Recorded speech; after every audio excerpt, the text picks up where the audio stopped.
ಎಲ್ರಿಗೂ ನಮಸ್ಕಾರ. ಎಲ್ಲ ಹೇಗಿದ್ದೀರಾ? ಐ ಹೋಪ್ ತಾವೆಲ್ಲರೂ ಕೂಡ ತುಂಬ ಚೆನ್ನಾಗಿದ್ದೀರಾ ಅಂತ ಭಾವಿಸ್ತೀನಿ. Welcome back to my channel. ಸುಮಾರು ದಿನಗಳಿಂದ ಕಾಯ್ತಾ ಇರುವಂತಹ ಒಂದು ರೇಖಿ ಲೆವೆಲ್ 1 ಕ್ಲಾಸಸ್ ಏನಿತ್ತು ಅದೆಲ್ಲ ಮುಗ್ದು ಈಗ ರೇಖಿ ಲೆವೆಲ್ 2ಗೆ ಸುಮಾರಷ್ಟು ಜನ ಜಾಯ್ನ್ ಆಗಿದ್ದೀರಾ. ತುಂಬಾ ಖುಷಿಯಾಗುತ್ತೆ. ಯಾಕಂದರೆ ಎಷ್ಟು ಒಂದು ನೆಗೆಟಿವ್ ಥಾಟ್ಸು ನೆಗೆಟಿವ್ ಎಮೋಷನ್ಸಿಂದ ಹೆಣ್ಮಕ್ಳು ಬಂದಿದ್ರು ಅಂದರೆ ಅವ್ರದ್ದು ಓಲ್ಡ್ ಪ್ಯಾಟ್ರನ್ ಏನಿತ್ತು ಅದೆಲ್ಲ ಸಂಪೂರ್ಣವಾಗಿ ದಿನೇ ದಿನೇ ರಿಮೂವ್ ಆಗ್ತಾ ಹೋಗ್ತದೆ. ಅವ್ರು ತುಂಬ ಖುಷಿಯಾಗಿ ಕೂಡ ಹೇಳ್ಕೊತಾ ಇದ್ದಾರೆ. ಹೌದು, ಮೊದಲು ಕಂಪೇರ್ ಮಾಡಿದ್ರೆ ನನಗೆ ಈಗ ಬೆಟರ್ ಅನ್ನಿಸಿದೆ. ಫೀಲ್ ಎಲ್ಲ ತುಂಬಾ ನೆಗೆಟಿವ್ ಥಾಟ್ಸು ಎಮೋಷನ್ಸು ಎಲ್ಲ ನನ್ನಲ್ಲಿ ತುಂಬ ಸ್ಟ್ರಕ್ ಆಗಿತ್ತು. ಸೊ ಅದರಿಂದ ನಾನು ಆಚೆ ಬರೋಕ್ಕೆ ಆಗ್ತಿರಲಿಲ್ಲ. ಯಾವಾಗ ಈ ಒಂದು ಸ್ಪಿರಿಚುಯಾಲಿಟಿ ಅಂದರೆ ರೇಖಿನಲ್ಲಿ ಬರೋಕ್ಕೆ ಸ್ಟಾರ್ಟ್ ಮಾಡಿದೆ, ಇದರಿಂದ ನನ್ನ ಜೀವನದಲ್ಲಿ ಸಾಕಷ್ಟು ಬದಲಾವಣೆಗಳಾಗ್ತಾ ಇದೆ. ತುಂಬ ಲೋನ್ಲಿ ಫೀಲ್ ಬರ್ತಾಯಿತ್ತು. ಅಂದರೆ ನನ್ನಲ್ಲಿ ಒಂದು ಒಂಟಿತನ ಕಾಡ್ತಾ ಇತ್ತು. ಈಗ ಮೊದಲಷ್ಟು ಇಲ್ಲ. ಈಗ ನನ್ನನ್ನು ನಾನು ತುಂಬ ಪ್ರೀತಿಸ್ಕೊತೀನಿ. ನನ್ನ ಮೇಲೆ ನನಗೆ ಆದಷ್ಟು ಗೌರವ ಅನ್ನೋದಿದೆ. ನನ್ನ ಲೈಫು ಈಗ ಪರವಾಗಿಲ್ಲ. ಒಂಥರ ಫಸ್ಟು ಹೇಗಿತ್ತು ಅದು ಕಂಪೇರ್ ಮಾಡಿದ್ರೆ ಈಗ ತುಂಬ ಬೆಟರ್ ಅನ್ನಿಸ್ತದೆ ಅಂತ ಎಲ್ಲ ಹೇಳ್ತಾ ಇದ್ದಾರೆ ದಿನೇ ದಿನೇ ಕಳೀತಾ. ಹೌದು, ಯಾಕಂದರೆ ರೇಖಿ ಅನ್ನೋದು ನಮ್ಮ ಒಂದು ಮೈಂಡ್ ಸೆಟ್ಟಲ್ಲಾಗಲಿ ಅಥವಾ ನಮ್ಮ ಒಂದು ಇನ್ನರಲ್ಲಿ ಏನು ಅದೊಂದು ನೆಗೆಟಿವ್ ಥಾಟ್ಸ್ ಎಲ್ಲ ಇತ್ತು ಅದೆಲ್ಲ ಸಂಪೂರ್ಣವಾಗಿ ರಿಮೂವ್ ಆಗಿ ದಿನೇ ದಿನೇ ಬರ್ತಾ ಹೊಸ ಚೈತನ್ಯ ಶಕ್ತಿನೆಲ್ಲ ತುಂಬ್ತಾ ಹೋಗುತ್ತೆ. ಅಷ್ಟು ಒಂದು ಪವರ್ಫುಲ್ ಅಂತಲೇ ಹೇಳ್ಬೋದು. ಯಾಕಂದರೆ ನಾವು ಹಿಂದಿನ ಟೈಮಲ್ಲಿ ನಮ್ಗೆ ಅಷ್ಟು ಅರಿವೇ ಇರಲ್ಲ. ಸುಮ್ಮನೆ ಬೇರೆ ರೀತಿ ಎಲ್ಲ ಯೋಚನೆ ಮಾಡೋದು, ಬೇರೆಯವ್ರ ಬಗ್ಗೆ ಎಲ್ಲ ಯೋಚನೆ ಮಾಡೋದು, ಇಲ್ಲಿ ಸ್ಥಳದ ಬಗ್ಗೆ ಎಲ್ಲ ಯೋಚನೆ ಮಾಡ್ಕೊಂಡು ಕೂತ್ಕೊತೀವಿ. ಸೊ ಅದೇನಾಗುತ್ತೆ, ದಿನೇ ದಿನ ನಮ್ಮ ಒಂದು ಮೈಂಡ್ ಸೆಟ್ಟಲ್ಲಿ ಕೂರ್ತಾ ಅದು ನಮಗೆ ಗೊತ್ತಿಲ್ಲದಂಗೆ ಬೇರೆ ರೀತಿಯೇ ಪರಿಣಾಮ ಬೀರುತ್ತೆ. ಅದು ಒಳ್ಳೆ ರೀತಿಯಲ್ಲ, ದುಷ್ಪರಿಣಾಮ ಅಂತಲೇ ಹೇಳ್ಬೋದು. ಯಾವಾಗ ನಾವು ಈ ಒಂದು ರೇಖೆಗೆ ಎಂಟರ್ ಆಗ್ತೀವಿ ಆಗ ನಮ್ಮಲ್ಲಿರುವಂತಹ ಏನು ಹಿಂದಿನ ದಿವಸದಿಂದ ನಾವು ಅನುಭವಿಸಿರೋ ನೋವಾಗಿರಲಿ, ಕಹಿ ಘಟನೆಗಳಾಗಿರಲಿ ಅಥವಾ ಕೆಲವೊಂದು ವಿಚಾರಗಳಲ್ಲಿ ಸಂಪೂರ್ಣವಾಗಿ ಮರೆಯೋಕ್ಕಾಗ್ದಲೇ ಪದೇ ಪದೇ ಅದೇ ಒಂದು ಘಟನೆಯಲ್ಲಿ ಕೂತ್ಕೊಂಡಿದ್ರೆ ದಿನೇ ದಿನೇ ಇದು ನಮಗೆ ಯಾವ ರೀತಿ ಡ್ಯಾಮೇಜ್ ಮಾಡುತ್ತೆ ಅಂದರೆ ಫಿಸಿಕಲಿ, ಮೆಂಟಲಿ, ಎಮೋಷ್ನಲಿ ಎಲ್ಲ ರೀತಿಯಲ್ಲೂ ಕೂಡ ಡ್ಯಾಮೇಜ್ ಆಗ್ತಾ ಹೋಗುತ್ತೆ.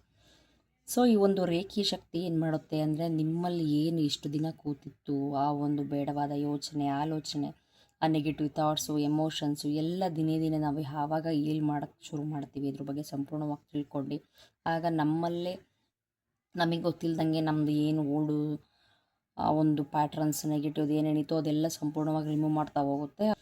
ಸೊ ಈ ಒಂದು ರೇಖಿ ಶಕ್ತಿ ಏನು ಮಾಡುತ್ತೆ ಅಂದರೆ ನಿಮ್ಮಲ್ಲಿ ಏನು ಇಷ್ಟು ದಿನ ಕೂತಿತ್ತು ಆ ಒಂದು ಬೇಡವಾದ ಯೋಚನೆ, ಆಲೋಚನೆ, ಆ ನೆಗೆಟಿವ್ ಥಾಟ್ಸು ಎಮೋಷನ್ಸು ಎಲ್ಲ ದಿನೇ ದಿನೇ ನಾವು ಯಾವಾಗ ಹೀಲ್ ಮಾಡೋಕ್ಕೆ ಶುರು ಮಾಡ್ತೀವಿ ಇದ್ರ ಬಗ್ಗೆ ಸಂಪೂರ್ಣವಾಗಿ ತಿಳ್ಕೊಂಡು ಆಗ ನಮ್ಮಲ್ಲೇ ನಮಗೆ ಗೊತ್ತಿಲ್ಲದಂಗೆ ನಮ್ಮದು ಏನು ಓಲ್ಡು ಆ ಒಂದು ಪ್ಯಾಟ್ರನ್ಸ್ ನೆಗೆಟಿವ್ ಏನೇನಿತ್ತು ಅದೆಲ್ಲ ಸಂಪೂರ್ಣವಾಗಿ ರಿಮೂವ್ ಮಾಡ್ತಾ ಹೋಗುತ್ತೆ. ಅಷ್ಟು ಚೆನ್ನಾಗಿ ಪವರ್ಫುಲ್ಲಾಗಿ ವರ್ಕ್ ಆಗುತ್ತೆ.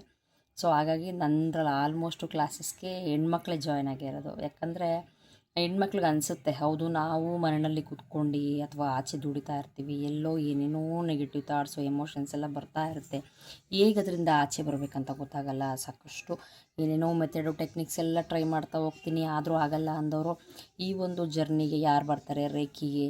ಸೊ ತಿಳಿತಾ ಹೋಗುತ್ತೆ, ಹೌದು ಇಷ್ಟು ದಿನ ನನಗೆ ಗೊತ್ತಿಲ್ಲದಂಗೆ ಇಷ್ಟೆಲ್ಲ ನೆಗೆಟಿವ್ ಥಾಟ್ಸು ಎಮೋಷನ್ಸು ಎಲ್ಲ ಕೂತಿತ್ತು. ನಾನು ಯಾವಾಗ ರೇಖಿ ಕ್ಲಾಸಸ್ನ ಅಟೆಂಡ್ ಮಾಡೋಕ್ಕೆ ಸ್ಟಾರ್ಟ್ ಮಾಡಿದ್ದೀನಿ ತುಂಬಾ ಖುಷಿ ಆಗ್ತಾಯಿದೆ. ಯಾಕಂದರೆ ಹ್ಯಾಪಿ ಹಾರ್ಮೋನ್ಸನ್ನು ಕ್ರಿಯೇಟ್ ಮಾಡುತ್ತೆ ರೇಖಿ, ಅಷ್ಟು ಪವರ್ಫುಲ್ಲು. ಹಾಗಾಗಿ ತಮ್ಮಲ್ಲಿ ಯಾರ್ಯಾರಿಗೆ ಆಸಕ್ತಿ ಇದೆ ಎಲ್ಲರೂ ಕೂಡ ಜಾಯ್ನ್ ಆಗಿ ರೇಖಿ ಲೆವೆಲ್ 2 ನಮಗಂತ ನಾವು ಟೈಮ್ನ ಕೊಟ್ಕೋಬೇಕು. ಯಾಕಂದರೆ ಫಸ್ಟು ನಾವು ಬದಲಾಗಬೇಕು. ನಾವು ಯಾವಾಗ ಬದಲಾಗ್ತೀವಿ ಆಗಲೇ ನಾವು ಇನ್ನೊಬ್ರನ್ನ ಬದಲು ಮಾಡೋಕ್ಕೆ ಸಾಧ್ಯ. ಸೊ ನಮ್ಮಲ್ಲೇ ಬೇಡವಾದೆಲ್ಲ ತೋರಿಸ್ಕೊಂಡು ನಾವು ಒಬ್ರನ್ನ ಚೇಂಜ್ ಮಾಡ್ತೀವಿ ಅಥವಾ ನನ್ನ ಲೈಫು ಹಿಂಗೆ ಚೇಂಜ್ ಆಗಬೇಕು ಇಂಥವ್ರನ್ನ ಚೇಂಜ್ ಮಾಡ್ತೀನಿ ಅಂದರೆ ಆಗಲ್ಲ. ಹಾಗಾಗಿ ಫಸ್ಟು ನಮ್ಮಲ್ಲಿ ಹೊಸ ಚೈತನ್ಯ ಶಕ್ತಿನ ಅಳವಡಿಸ್ಕೊಂಡು ಅದನ್ನು ಸೃಷ್ಟಿ ಮಾಡ್ಕೊಂಡು ನಂತರ ನಾವು ಹೊಸ ಜೀವನಕ್ಕೆ ಕಾಲಿಡೋದಕ್ಕೆ ಒಂದೊಳ್ಳೆ ದಾರಿ ಮಾಡ್ಕೊಳುತ್ತಂತಲೇ ಹೇಳ್ಬೋದು. ಸೊ ತಮ್ಮಲ್ಲಿ ಯಾರ್ಯಾರಿಗೆ ರೇಖಿಗೆ ಇಂಟ್ರೆಸ್ಟ್ ಇದೆ ಜಾಯ್ನ್ ಆಗಬೇಕನ್ನೋರು ಜಾಯ್ನ್ ಆಗ್ಬೋದು. ಲೆವೆಲ್ 2 ಆಲ್ರೆಡಿ ಮುಗಿತಾ ಬರ್ತಾ ಇದೆ. ಇನ್ನು ಲೆವೆಲ್ 3 ಜಾಯ್ನ್ ಆಗೋರು ಕೂಡ ಇದ್ದಾರೆ. ನಾನಿನ್ನು ಸದ್ಯದಲ್ಲೇ ಮತ್ತೆ ರೇಖಿ ಲೆವೆಲ್ 1 ಫ್ರೀ ಕ್ಲಾಸ್ ಮಾಡೋಣ ಅಂದ್ಕೊಂಡಿದ್ದೀನಿ. ಇನ್ ಕೇಸ್ ಟೈಮ್ ಇಲ್ಲ ಅಂದರೆ ಲೆವೆಲ್ 1 ಲೆವೆಲ್ 2 ಎರಡೂ ಆ್ಯಡ್ ಮಾಡಿಬಿಟ್ಟು ಕ್ಲಾಸ್ ಮಾಡಬೇಕು. ಅಂದರೆ ಫ್ರೀ ಕ್ಲಾಸ್ ಎಲ್ಲ ಪೇಯ್ಡ್ ಕ್ಲಾಸೇ ಇರುತ್ತೆ.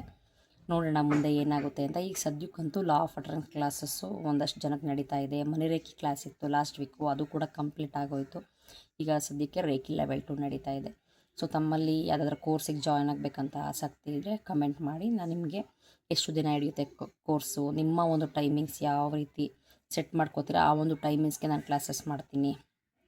ಸೊ ತಮಗೆಲ್ಲ ಈ ಒಂದು ಮಾಹಿತಿ ಇಷ್ಟ ಆಗಿದೆ ಅಂತ ಭಾವಿಸ್ತೀನಿ. ನಮಸ್ಕಾರ.